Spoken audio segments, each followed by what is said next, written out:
Welcome to the Living the Dream podcast with Curveball. If you believe, you can achieve.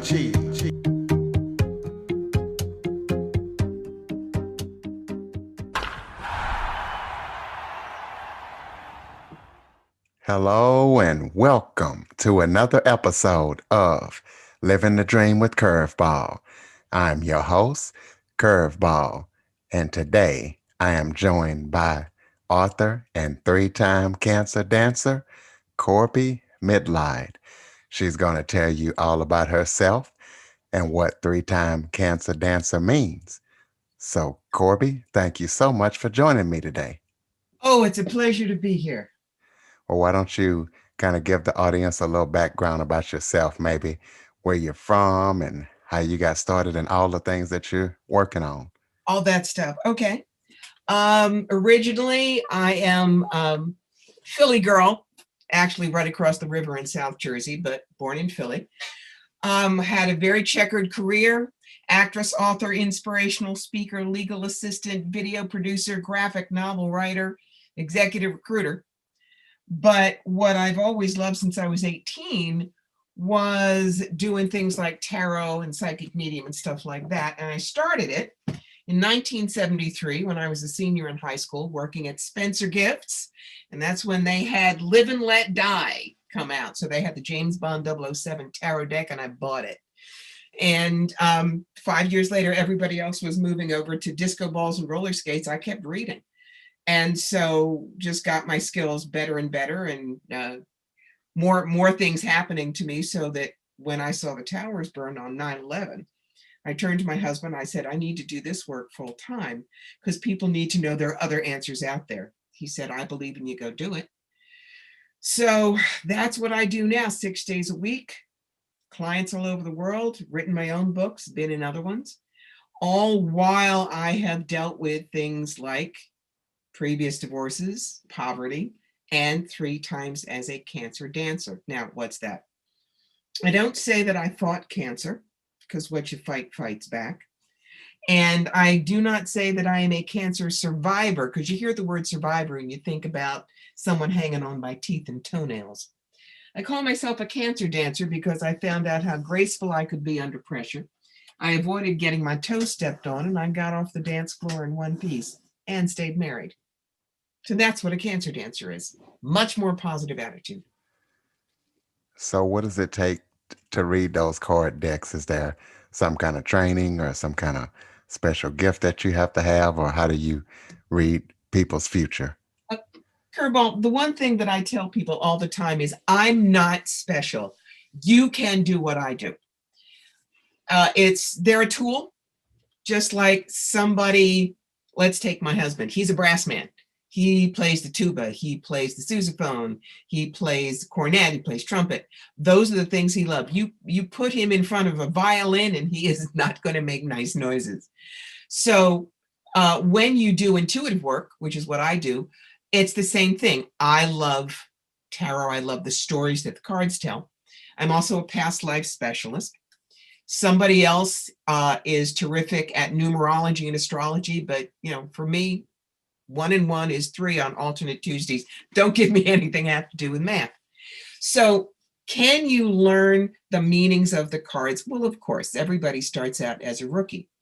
But the more you work at it, and at this point, I read about 1,200 people a year, then it's like going to the gym every day and doing your weights. You can lift more than somebody who just walks in and does it every once in a while.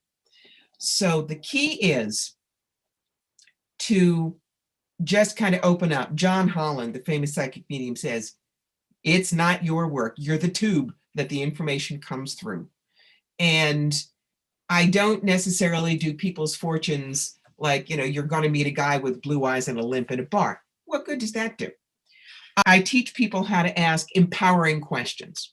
For instance, if you said, all right, I'm going to open up a men's clothing store, sharp stuff.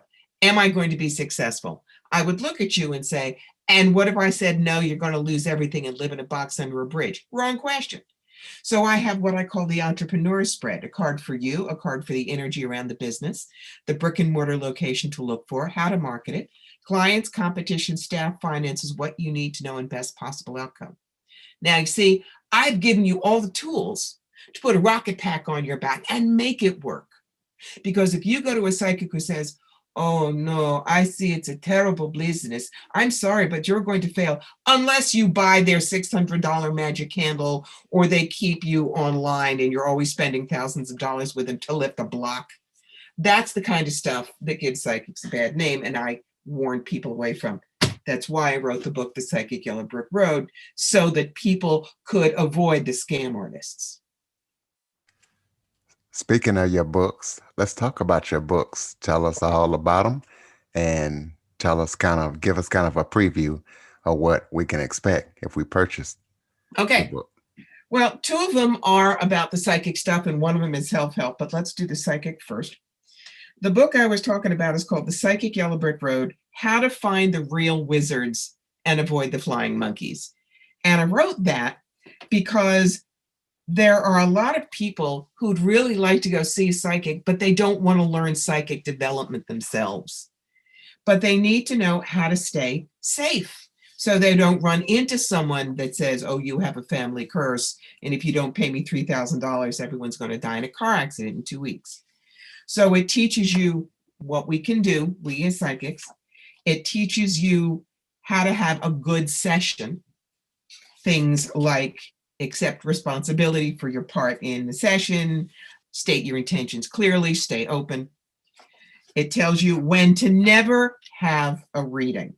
And, you know, I have other psychics who have read this book and they're in hysterics because we've all gotten it. And this is the person that says, you know, they walk in, does Bruce think about me? And I say, no. Is he ever thought about me? Not the way you want. If I do such and such, is he going to think about me? No. Is he going to call soon? No, he's not. Well, if he's not going to call soon, is he going to call later? Notice this person is beating on me until she thinks that I'm going to get exhausted and say, yes, yes, he loves you and wants 7 babies with you, but he just doesn't know it yet. And she goes, oh, good. That's not how you go when you work with one of us, friends. You've got to stay open to what is possible. So the book tells you how to ask questions, how not, when to get up and run away. One of the things that I talk about is drive-by psychic shootings. Now, what's that? That's like the Long Island medium, where you're in a grocery store and somebody walks up to you and says, excuse me, but I'm a medium, and your Aunt Dora says your back tire is bald and you're going to die in a car accident in 2 weeks if you don't get it fixed. Just telling you. And she walks away. Do you know how fake that is? For one thing, the reality show people are scouting that grocery store for a month to check and see who might be a good person. And then they take a lot of shots and then they make them sign papers. If anybody walks up to you and tries to give you a message out of the blue like that, you have a right to say no, because you don't know them, you don't know what the scam is, and you don't know if this information is going to be useful. And so it's things like that in that book. I teach you how to stay safe. And if you want to come talk to us, how to know you're working with the real deal. Now, the other book is, let's say you love what I do and you say, wow, I want to try that too. And so you learn to read cards, or you're a palmist or something like that, or you're going to sell crystals or clothing, and you go to these big holistic or spiritual expos. Well, that's how I worked for 18 years. I was on the road so much, people nicknamed me the Travel Channel. But I'm 66 now and I'm tired. So I'm off the road. But I wrote this book to help people in what I call the wikiboo business to act like a real normal business. Because if you don't know how to run a business correctly, I don't care how good you are, you're never going to make a living doing intuitive or light work or work. So this one, it's the basics. It's how to choose a show, how to dress, how to do your booth, how to use social media, self-care. What do you do when you're not doing shows? That's that. So that's if you want to do the psychic stuff like I do. But the first book I wrote was from a lot of clients that kept coming to me with the same problems over and over and over again. And these are lack of clarity, trying to figure out how to adapt your life, go with the flow, how to simplify, that's life is a tiny house, and how to make friends with stress. So I sat down to write the book, but I realized we all buy self-help books and they're all sitting on the shelf because we read a couple of the pages at Barnes and Noble and it sounds good, and we get it home and we realize they're not talking to me. They don't get me. So the way I wrote this book is each chapter, I tell you some of the dumb things that I did that you can avoid.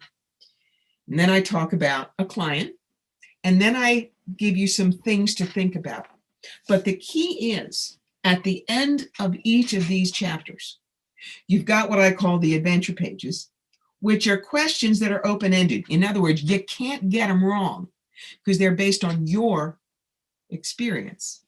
So if you read this book and you do all those questions at the end of it, you're going to find your own answers. You're going to design your own toolbox. And you're going to realize that you can heal the old and create the new, and it's fun. It's not a problem. There's really nothing wrong with you and nothing ever was. And that's what most people need to realize. You don't get a self-help book because something's wrong with you. You get it because you want to make your life a little better than it is. Then people are willing to do it, and they don't just read the book for a chapter and throw it away. So I'm all over the map with what I write about, but words are my drug of choice. Words are the thing that I love. So that's why the books are out. So when you had your bouts with cancer, how were you able to deal with that as well as continue your business and work around that with all the stuff that you had going on at the time? Well, the thing is, I had cancer first in 1989. I was 34. That was lumpectomies and radiation. That was when I was working 60 hours a week for a law firm and acting in New York. Second bout was skin cancer from the radiation in 2000. So, they were, misshapen and they were scarred, but they were still there. I got married to my husband in 2002. And then in 2004, they looked at my mammogram and they said, you have a second primary. And while that does bring the clock down to 0, 3 strikes, you're out. We're taking the rack, and we're also going to cut your hormone level to nothing. So you're going to go from this Dolly Parton figure to a fat fire plug with permanent side effects in 3 weeks. Suck it up. Now I'm normal. I went home and cried. I had no idea, could I stay married? Who was I going to be? I bloomed early. But I knew from the work that I had done on myself and the stuff I'd learned at a great place called the Option Institute in Massachusetts, that I had to find 3 reasons to get okay with what was happening, because then I could move forward from it. So I said, all right, you don't have them, you can't get cancer there. The top half is not going to get slammed in the refrigerator door at the doctor's every year, and every single woman listening knows what I'm talking about. Third, implants? Okay, I'll be perky till I'm 93. To the point where, when I had the surgery done, and it was 6 hours, double mastectomy and reconstruction, I was out of Massachusetts General Hospital in 3 days and shopped for a bathing suit in 5. Did I lose my figure? Of course I did. Have I aged faster? Well, yes, I do look grandmotherly at 66. But I'm still married. I know who I am without the looks. When you are a beautiful woman, when your looks go, and they go fast after cancer, you want to know, who will I be? Because you've identified yourself all on one particular way.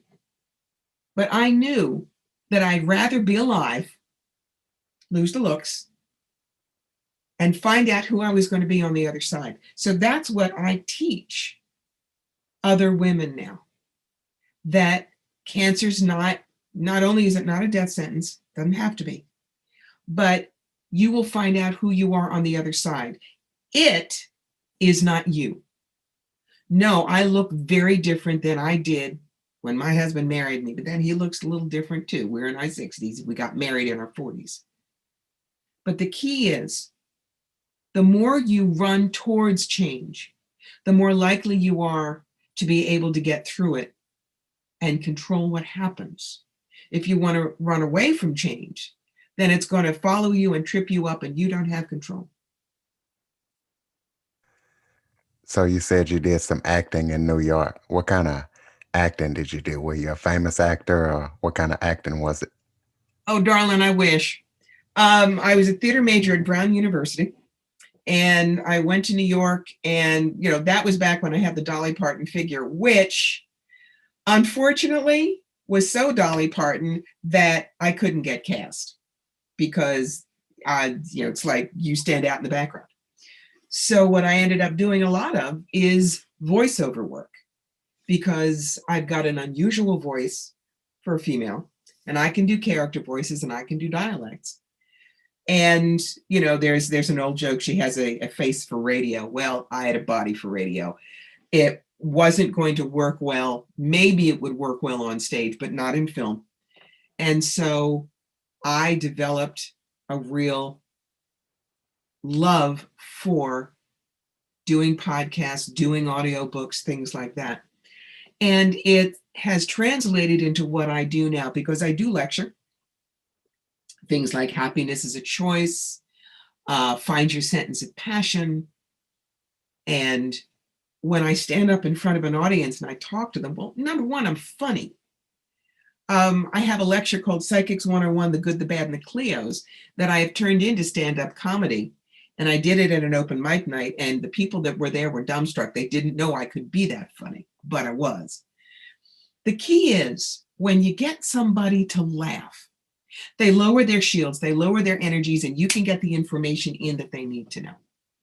So while I was never famous, the acting training I have is still something that really pays off, because I know how to stand up in front of an audience and bring them in and get them to want to hear what I have to say. And that's what the best teachers do. Make sure the students want to hear what they have to teach. Absolutely. And I just graduated from broadcasting school last year, Yeah. Academy for Radio and TV Broadcasting out of Huntington Beach. Yes. Well, let's talk about Cleo. How much of an influence has she been on you and your psychic career, or what's your opinion on her? She was Well, very popular. she was very popular, but Miss Cleo was Jamaican by way of East Los Angeles. She was one of the original scam artists. And there are a lot of call psychics that will just keep you on the phone for hours and hours and hours. That's what they're told. You have to keep your client on for at least 15 minutes. So do I work on some of those lines? Yes, but I'm very famous for being fast. And somebody else may keep you on for 15 minutes and I'll only keep you on for 5, because we'll get the information down. There is lots of room for good psychic mediums, good readers, good intuitives. I am not one of those that sees another reader as a threat, because there are 9 billion people in the world and I can't read them all. We need new people coming in. So one of the things that I make sure people understand is I teach the ethics of being a good reader. And there are certain, what I call master commandments, that you really need to have if you're going to be a psychic. And some of them are, you have to be the intuitive that you want to consult. And so think about, would you want someone kind? Would you want someone funny? Would you want someone who had a specialty? Then that's how you develop your own skills. You have to accept that you're not in this to be rich and famous. It's really tempting to dream about it. I mean, you've got all the reality people and Lisa Williams and James Van Praagh. And yeah, there are famous people in every industry, but the vast majority of us are just everyday working stiffs, and we make a living at what we do, and that's enough. So if you're in this to get famous and make money, you should not come into the business because you'll be taking your clients for a ride. That's why I teach people money is energy, bad money, bad energy. What's that mean? When a psychic knows that a client is becoming dependent on them and asking for readings too often, but they'll still schedule sessions. When you make up things to keep a client happy. When you tell someone that they're cursed and they have to pay you extra for the curse to be removed. Those are all scam things, and you don't do them. I remind people that they're just the garden hose. They're the tube that the information comes through. You are God's tool, and that's that. I remind people that you can be a mentor, but not a guru. Now, let me explain the difference. A mentor is someone who pushes you a little further than you think you can go, kicks you out of the nest a little before you think you're ready, and then sits in the audience and applauds you when you get an award for being better at what they do than they are. A perfect example is Meryl Streep collecting her Oscar and thanking her drama professor at Yale. Okay, that's a mentor. The gurus are the ones that tell you that you'll never be as good as they are, and you'll never be as holy as they are, and you have to sit at their feet and listen and pay them and. So, it's things like Esther Hicks and Abraham. All right. There are 72 books out by Abraham, and people go on a cruise to hear her say the same thing. That's a guru. That's someone who says, I have the answers. I'm the only one who can channel Abraham. You have to sit and listen to me. That's not going to help you grow. That's certainly not someone you should strive to be as an intuitive consultant, which is just another word for psychic medium. So it is a business, but it requires you to be honest and fair to your clients, not just set up your shingle and making money. So, what advice would you give somebody who's out there looking to be a psychic and do what you do? First thing you got to do is, boot camp. You need to learn to ground, center, and shield. Now, what's that? That's making sure that your energy is steady, that you're not going to pull in nasty things, that if you deal with a bunch of clients that have had really rotten days, that you're not dragging their rotten energy home with you. It's basic self-care. As far as stuff like learning to read cards or being an intuitive and direct information, you have to be a little skeptical. You keep a record of what you get. You might say, all right, today I was going to go to the store, but something told me to take a different route. And maybe nothing happened, but maybe you find out that just when you were going to be near the store, there was a robbery and somebody was running around with a gun. So that was an example of when your intuition was protecting you. But you have to realize even the best psychics are only 85% accurate. The only one 100% accurate is God, and he doesn't have a booth at his psychic fair this year. So don't bring yourself out as I can't be wrong. You have to learn to listen to the message. You have to learn to listen to your client and make sure that you give them options. You don't give them advice. What do I mean by that? When I was a rookie, there was a show I did for the first time, and the promoter, we'll just call her Reverend Crotchety, she said, we're so glad you're here. Let me show you how we do readings. And so she threw out a bunch of cards and she said, oh, I'm so sorry, but your fiance is sleeping with your best friend and siphoning money out of your bank account. Now, at this point, my best friend lived in Thousand Oaks, California, and I lived in Albany, New York, and he didn't even know where I had a bank account. So I knew that she was way off the mark. But then she said, it's all right, I can tell you how to handle it, and proceeded to tell me how she took her last 3 husbands to the cleaners. Obviously, she wasn't doing psychic work. She was getting a chance to talk about her lousy marriages, and she believed that all guys were awful. That's an example of advice, not real reading. See that difference? Yes, I do see the difference. Do you have any projects that you're working on or coming up that the audience needs to know about?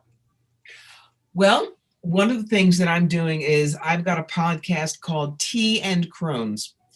And I'm doing that with my buddy Katrina Rasbold, who is a very well-known bruja, which is a different kind of witch, not Wiccan. She's out in Shingle Springs, California. So you got your California girl and your New York girl. But we talk every Sunday night about what it takes to be an elder in the 21st century, the misconceptions that people have, how to keep yourself safe, how to, as you grow older, take your wisdom and share it, which is a big thing. I am working on my own YouTube channel, which has meditations and it has articles on spiritual stuff. And I'm working on the book that's coming out after Clean Out Your Life Closet, and it's called The Big Reboot. When you clean your closet, what are you going to put back in it? And it's a book that I had planned in 2019, and then coronavirus happened. So the idea of having to reboot your entire life, we're all doing it. So that's why it's going to be a good title, but I'm revising the book now to make sure that it will help us as we reformulate our lives after lockdown and quarantine. Let's give out some contact information for you so people can connect with you. Maybe there's people out there that want some readings. Are you on social media? You have a website? Oh, you can't avoid me. Yes, the website is corbiemitleid.com. You can find me on Facebook at Fire Through Spirit. And as a matter of fact, this coming Sunday, I'm going to be doing my monthly free readings at 3:00 Eastern. You can find me on Instagram, Corbie Mitleid. You can find me on Twitter, Corbie Mitleid. You can find me on Pinterest. And if you go to the website, you can sign up for my newsletter, Flight Patterns, which will always tell you what I'm doing and where I'm doing it. So you get it on the ground floor for all the good stuff. Absolutely. And we will be following you, and the website will be in the show notes. Is there any final words or any topics that we haven't discussed that you would like to talk about before we go? The thing that I want to remind people is if you're going to go to a psychic, remember, you're the one who's in charge. If it doesn't feel right, feel free to leave. The information is for you to use. If nothing feels right, toss it. Use what you can. But remember, God put us here for free will. I can give you information about the opportunities coming up, and I can say, here are your challenges, and here's how to deal with them. But the rest of it is free will and up to you. Ladies and gentlemen, Corbie Mitleid. Corbie, thank you so much for joining me today. It was a pleasure. Absolutely. Listeners, please be sure to subscribe, rate, review, and share after listening.